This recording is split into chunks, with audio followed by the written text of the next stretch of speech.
Welcome back नाजरीन, और आप देख रहे हैं क्रिसमस की स्पेशल ट्रांसमिशन ओनली ऑन जरमाया टेलीविजन। और जैसा कि मैं पहले भी बता चुकी हूँ कि आज हमारे साथ जितने भी खूबसूरत गेस्ट होंगे वो जरमाया टेलीविज़न के प्रोग्राम्स के होस्ट होंगे, और एक बहुत ही स्पेशल प्रोग्राम जो हम जरमाया टेलीविज़न पर करते हैं और आप सारे उसको बड़ा पसंद करते हैं, जो बहुत ही ज़बरदस्त तरीके के साथ खुदाम का इनकाउंटर करते हैं। आज वो अपने मिसेस के साथ यहाँ पर मौजूद हैं, तो पास्टर प्लीज़ उनका तारुफ करवाइए। और हमारी मुराद पास्टर आसिफ खोखर साहब से है और उनके साथ ही तशरीफ फरमा है उनके मिसेज।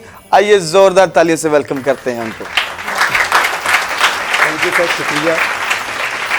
सबसे पहले तो जी बहुत बहुत क्रिसमस मुबारक हो, और आपकी सेहत देखकर मुझे लग रहा है कि मैंने कहना चाहिए बड़ा दिन मुबारक हो। बहुत शुक्रिया सिस्टर, थैंक यू। सबसे पहले हमारी तरफ से, मेरी तरफ से, मेरी मिसेस की तरफ से आप तमाम जरमाया टीवी देखने वालों को क्रिसमस की खुशियाँ मुबारक हो। तो पास्टर साहब थैंक यू वेरी मच। आप अभी डायरेक्ट जो है वो क्रिसमस की इबादत करा के आ रहे हैं, तो आज कैसी रही इबादत? जी सिस्टर, हम खुदाम की शुक्रगुजारी करते हैं, बड़ी अच्छी इबादत रही है। और जो है ना, काफ़ी दिनों से चूँकि ये सिलसिला चल रहा है तैयारी का, इबादत का और प्रोग्राम्स का, तो भी फिर डायरेक्ट चर्च से फिर हम जो है वो अब आपने बुलाया तो यकीनन हमें जो है वो ज़रूर था कि हम आप तक पहुँचे, ताकि हम आपके साथ भी और तमाम देखने वाले नाज़रीन के साथ भी क्रिसमस को मना सकें। आज बड़ा ही ज़बरदस्त दिन है पादी साहब जी, और बड़ी गहमा गहमी है, मसरूफियात का आलम है। तो आज खाया क्या क्या है वो ज़रा बताइए। ये इनसे पूछ लें कि इन्होंने मुझे दिया क्या क्या है। और पास्टर साहब जी, जितने भी हमारे पास पूरा मंथ जो है पास्टर से बाहर आ रहे थे और क्रिसमस ही की बातें हो रही थी, खाने की बातें हो रही थी, तो सारे पासबान यही बता रहे थे कि हमें गजरेला जो है वो बड़ा पसंद है। और हालांकि देखा जाए तो क्रिसमस पर ज़्यादातर जो है वो केक कटिंग्स होती हैं, तो केक इस दफ़ा स्पेशल जो था वो कौन से फ्लेवर का था?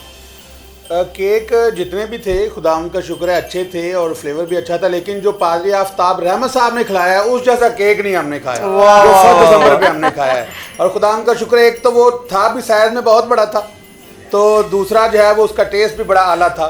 खुदा अपने बंदा को जो है वो बड़ी बरकत दे। तो मैं आपसे पूछना चाहूँगी कि पास्टर साहबान जो है वो बहुत ज़्यादा बिजी होते हैं, जैसा कि मेरा साहब भी बड़ा बिजी होता है, तो टाइम जो है वो बड़ा मुश्किल से मिलता है हमें अपने बच्चों के लिए, इवन के मेरे लिए भी। तो शॉपिंग के लिए जो है लड़ाई करनी पड़ती है टाइम लेने के लिए, या जल्दी से मिल जाता है? हाँ जी, लड़ाई करनी पड़ती है, ज़ाहिर बात है। कभी कभी तो लड़ाई हो जाती है, कभी चले जाते हैं खुद से ही। अच्छा वाह। तो पास्टर साहब की जो ड्रेसिंग है वो खुद से करते हैं या आप उनके लिए स्पेशल जो है वो ओकेजनली ड्रेसअप करवाती हैं? खुद से नहीं करते, मैं ही करवाती हूँ सारी। वाह वंडरफुल। तो कभी एक्सरसाइज भी कराए ना इनको जरा, तो मजा आ जाए। एक्सरसाइज भी कराएंगे। मैं खुदा की शुक्रगुजारी करता हूँ जी कि जो जैसे आपने पहले कहा उसका शॉपिंग का और साथ में ड्रेसिंग का, तो मेरी अब एक तो जॉब ऐसी है और साथ में खिदमत और फिर ऊपर से क्रिसमस, तो इसमें ज़्यादातर जो शॉपिंग है ये खुद ही करती हैं, या अम्मी साथ चली जाती हैं, या वो जो मेरे बेटे हैं वो सऊद है, दाऊद, जुहेब, वो उनके साथ जो है वो चले जाते हैं, और मैं बहुत कम जो है वो टाइम इनको दे पाता हूँ। और चूँकि सबसे जो पहली चीज़ है भाई साहब, शुरू से ये एक आदत है कि जब मैं तैयार होता हूँ चर्च के लिए, और अगर 9 बजे का टाइम है तो मुझे जो ही 9 के करीब सुई जाती है ना, एक अजीब सी कैफियत हो जाती है कि मैं चर्च पहुँच जाऊँ बस। तो मेरी जितनी जो ड्रेसिंग है, जो तैयारी आप, वो जितना कुछ है वो मेरी मिसेज जो है वो करके देती हैं, और मैं सिर्फ जो है वो कलाम सुनाया और चर्च और बाकी चीज़ों को जो है वो मैनेज करता हूँ। घर यही सारा जो है वो मैनेज करती हूँ। वाह वंडरफुल। पाद साहब जी, एक हमेशा से एक बड़ा वतीरा रहा है कि आप देखिए कि जितने भी मर्द हजरात हैं उनकी बेगमात ही उनकी सारे कपड़ों का, हर चीज़ का ख्याल रखती हैं। और मैं पर अक्सर इस बात पर भी हैरानगी होती है कि अच्छे भले लोग होते हैं और उनके कपड़े इतने अच्छे नहीं होते, और उसकी वजह क्या, आज मैं यहाँ पर बैठे हुए अपनी बहनों को भी इस बात का एक मैसेज देना चाहता हूँ कि आपकी वजह से जो मर्द हजरात हैं उनके कपड़े अच्छे होते हैं, उनके जूते बेहतरीन होते हैं, साफ़ सुथरे। अगर हम कहीं पर बैठे होते हैं और अच्छे लग रहे होते हैं तो वो आपकी वजह से ही लग रहे होते हैं, और अगर आप अपने मर्द हजरात पर ध्यान नहीं देंगे तो उनकी इज्जत जो है वो आपने ही बढ़ानी और कम भी आपने ही करनी है। इसलिए जब एक मर्द घर से निकले तो वो अच्छे कपड़े पहन के निकले, अच्छे जूते हों उससे, जिससे वो खूबसूरत और अच्छा लगेगा। और उससे लोग क्या समझते हैं? लोग ये समझते हैं कि इसकी घरवाली, इसकी बेगम साहिबा यकीनन अपने शौहर के लिए मेहनत करती हैं और उनकी बड़ी इज्जत करती हैं, जिसकी वजह से उन्होंने अपने शौहर को बाकायदा हर एक चीज़ तैयार करके बाहर भेजा है। तो ये बड़ा ज़रूरी है। तो बस साहब जी, मैं इस बात के लिए भी शुक्रगुजारी पेश करता हूँ कि खुदा ने आपको तोहफा दिया है। और जैसा कि लिखा हुआ है कलाम में कि आदम के लिए हवा को जो है वो मददगार बनाया, तो वो सारे ही मर्द हजरात मुबारक हैं जिनके मददगार बहुत एक्टिव हैं और अब वो अपने हस्बैंड्स का बहुत ज़्यादा ख्याल रखते हैं। अभी आपसे पहले पास्टर आफ्ताब रहमत साहब और उनकी मिसेस जो थी वो हमारे साथ मौजूद थी। और आप जैसे कि जानते हैं कि बड़े खूबसूरत है, हमेशा ही उनका लिबास बड़ा खूबसूरत होता है और उनके पीछे भी जो है उनकी मिसेस कार फरमा होती हैं। तो बहन, आपसे पूछना चाहूँगी कि सबसे ज़्यादा बुरी बात जो है वो आपको पास्टर साहब की कौन सी लगती है? सबसे बुरी बात इनकी ये होती है कि हर टाइम इनको जल्दी होती है कहीं ना कहीं जाने की। ओह, और टाइम टू टाइम बताते हैं, पहले नहीं बताया होता, टाइम पे बताते हैं कि अभी हमने जाना है 5 मिनट बाद, 10 मिनट बाद। तो ये बात तो नहीं ना होती फिर। पास्टर साहब बताइएगा कि इतनी जल्दबाजी में क्यों रहते हैं आप? मैंने आपको बताया सिस्टर पहले भी कि अब मेरा जॉब का और खिदमत का सिलसिला ऐसा है कि मुझे नहीं पता कि मैंने कब कहाँ किस टाइम जो है वो मैंने पहुँचना है। मैं सर के साथ जो है वो हम जॉर्डन और इजिप्ट में गए। उसके बाद मैं दोबारा जॉर्डन में गया। तो वो जॉर्डन में कितनी देर में गया, मुझे 4 बजे कॉल आती है कि 10 बजे आपकी फ़्लाइट है। ना मेरी टिकट है, ना मेरा वीज़ा है, ना मेरी तैयारी है। तो मुझे ये 4 बजे कॉल आती है मेरे बॉस की, करामत साहब की, कि आपने 10 बजे एयरपोर्ट पहुंचना है, आप जॉर्डन जा रहे हैं। अब मैं अभी इस हाल में क्या कह सकता हूँ? मैंने यही कहना है मैंने जाना है, मेरी तैयारी कर दो जल्दी से। तब सिलसिला कुछ ऐसा है।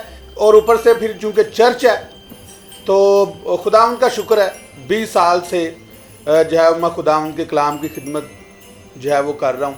और इन 20 सालों में हमेशा एक कोशिश रही है कि जो अव्वल दर्जा है, हर चीज़ पीछे हो जाए, वो खुदा, चर्च और कलीसिया हो।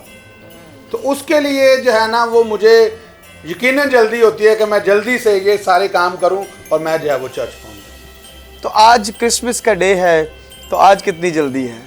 आज पहले तो 24 की रात, फिर 23 को बच्चों का प्रोग्राम, फिर 22 को जो है वो प्रोग्राम। अभी हम चर्च से फ्री हुए हैं, अब यहाँ पर आए हैं। अब यहाँ से हमने वापस इधर घर नहीं जाना, यहाँ से अब हमने गांव जो है वो जाना है। वहाँ पर भी घर में इबादत है शुक्रगुजारी की, क्रिसमस के जो है वो तल्लक से। तो अब फिर वहाँ जाएंगे, वहाँ से फिर भाई के पास जाना है हैड सुलेमान के, और फिर हमने वापस लाहौर आना है। अब ये बड़ा टफ जो है वो हमारा जो है वो टाइम है, लेकिन फिर भी चूंकि क्रिसमस भी है और फैमिली को भी जो है वो हमने टाइम। और मुझे लग रहा है कि धूप में जो है वो माल्टे खाने का मिस है प्रोग्राम कहीं ना कहीं पे। जी पाद साहब जी, मैं इस बात से बड़ा खुश हूँ कि एक जो प्रोफेसी जो कही गई, बैतलहम तू अपने इलाकों में से सबसे छोटा है, लेकिन तू बड़ा नामवर होगा, तुझसे एक बड़ा नबी पैदा होगा। ये एक ऐसी प्रोफेसी है, एक ऐसी नबूवत है जिसने उस इलाके को, जो यहूदा का इलाका है, उसको एक इनकरेजमेंट बख्शी। और जब यूसुफ और मुकद्दसा मरियम वहाँ पर पहुँचते हैं तो वो एक चरनी में जगह उनको मिलती है, यानी कि अस्तबल में एक जगह मिलती है। और जब वो वहाँ पर जाते हैं तो खुदा यीशु मसीह की शक्ल में उनको एक बेटा देता है। ज़रा उस सारी सिचुएशन को ज़रा वजाहत कीजिएगा। आज क्रिसमस का डे भी है और यीशु की इस खूबसूरत पैदाइश को हम उस तरह से भी हम लोगों तक पहुँचाएंगे, प्लीज़।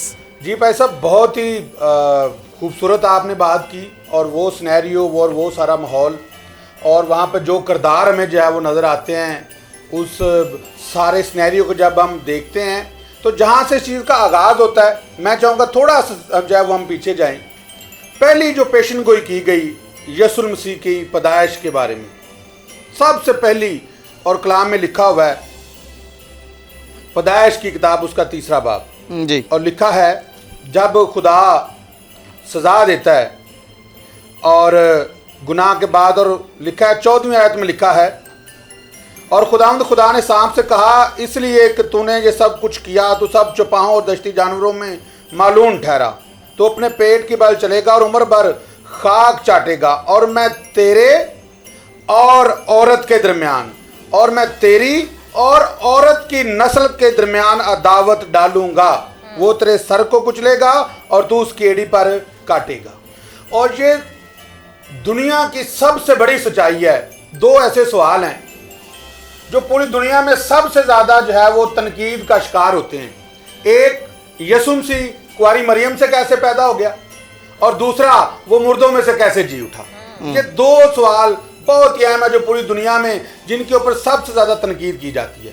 पहली चीज़ तो जो पहली पेशन गोई है, जो सबसे बड़ी सच्चाई है कि आज भी औरत और इब्लीस के दरमियान, और औरत और इब्लीस की नस्ल के दरमियान अदावत डालेगी। और मत्ती का मुसन्नफ जब यीशु मसीह की पैदाइश के बारे में, नसबनामे के बारे में, तो लिखा हुआ है, और यकूब से यूसुफ पैदा हुआ, ये उस मरियम का शौहर था जिससे यीशु पैदा हुआ। उस मरियम का शौहर था जिससे यीशु पैदा हुआ। हमेशा जो नसबनामा है वो बाप से होता है, फलां का बेटा फलां लिखा है ऊपर, फलां का बेटा फलां, लेकिन यहाँ पर आता है ये उस मरियम का शौहर था, औरत की नस्ल से यीशु मसीह पैदा होता है। अब हम आ जाते हैं बैतलहम में कि मुकद्दसा मरियम है और मुकद्दस यूसुफ है, और यीशु मसीह जो है वो चरनी में मौजूद है। आमीन। जो चरनी है, जो बाकी के जब हम देखते हैं क्रिसमस ट्री है या बाकी चीज़ों को जब हम देखते हैं,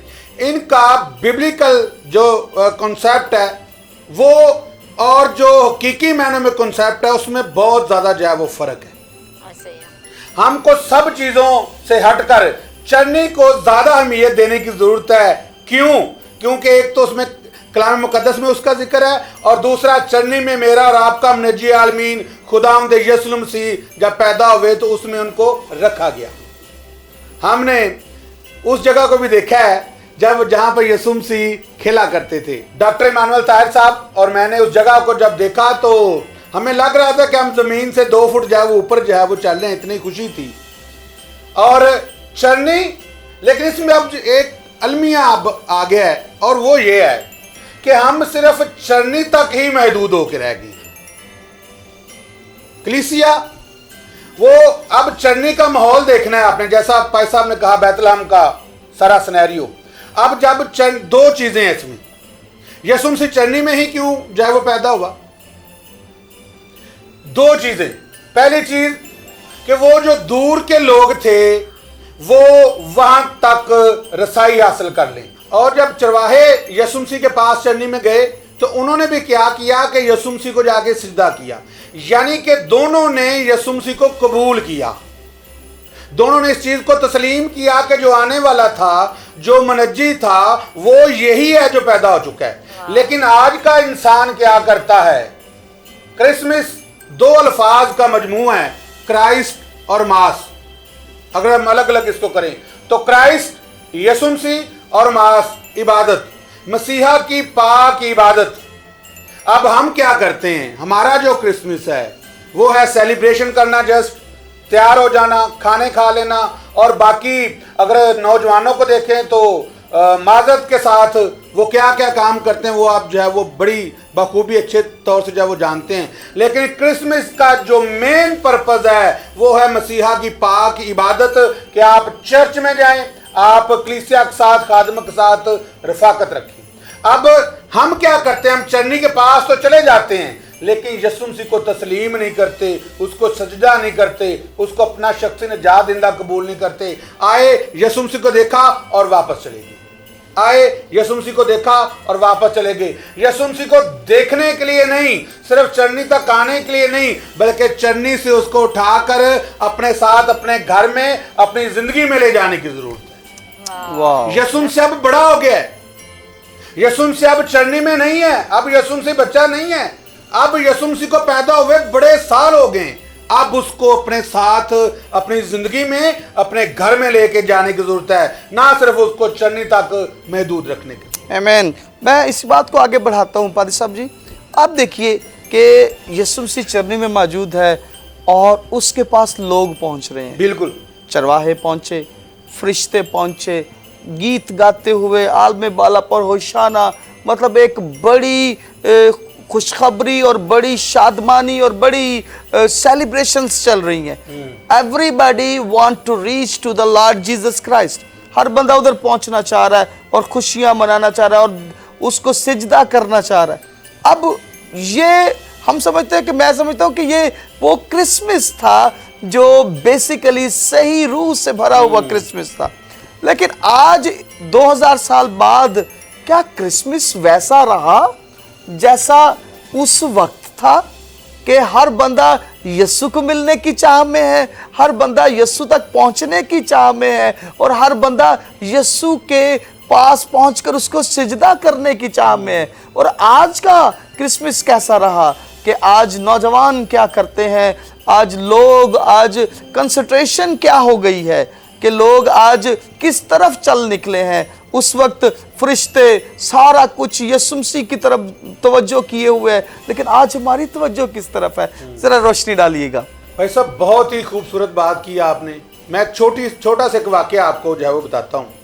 हम गांव में गए क्रिसमस जो है वो मनाने के लिए, तो हम रात को जुलूस की शक्ल में जा रहे हैं, प्रशंसा करते हुए, खुदा की हम्द करते हुए कि खुदावंद यीशु मसीह जो है वो पैदा हुआ है।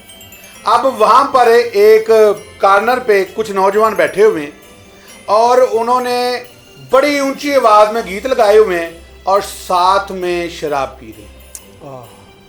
अब हम वहाँ से गुजरे और उन्होंने जोर से नारा लगाया हालेलुया। तो उनके मुंह से शराब की बदबू आ रही है, बोतलें पास पड़ी हैं।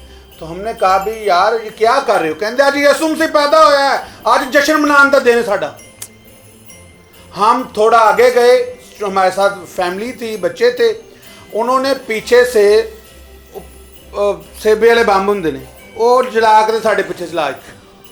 खुशियां मनाओ, यीशु मसीह पैदा हुआ है। ओ भाई, यीशु मसीह इसलिए पैदा नहीं हुआ, यीशु मसीह गुनाहों की माफी के लिए पैदा हुआ है, गुनाहों में धकेलने के लिए नहीं पैदा हुआ। क्रिसमस का मौका है खुशियां बांटें, क्रिसमस का मौका है अपना टाइम चर्च में दें, क्रिसमस का मौका है अपनी खुशियों को यीशु मसीह के साथ गुजारें, ना कि गुनाह में, ज़िना में और शराब में।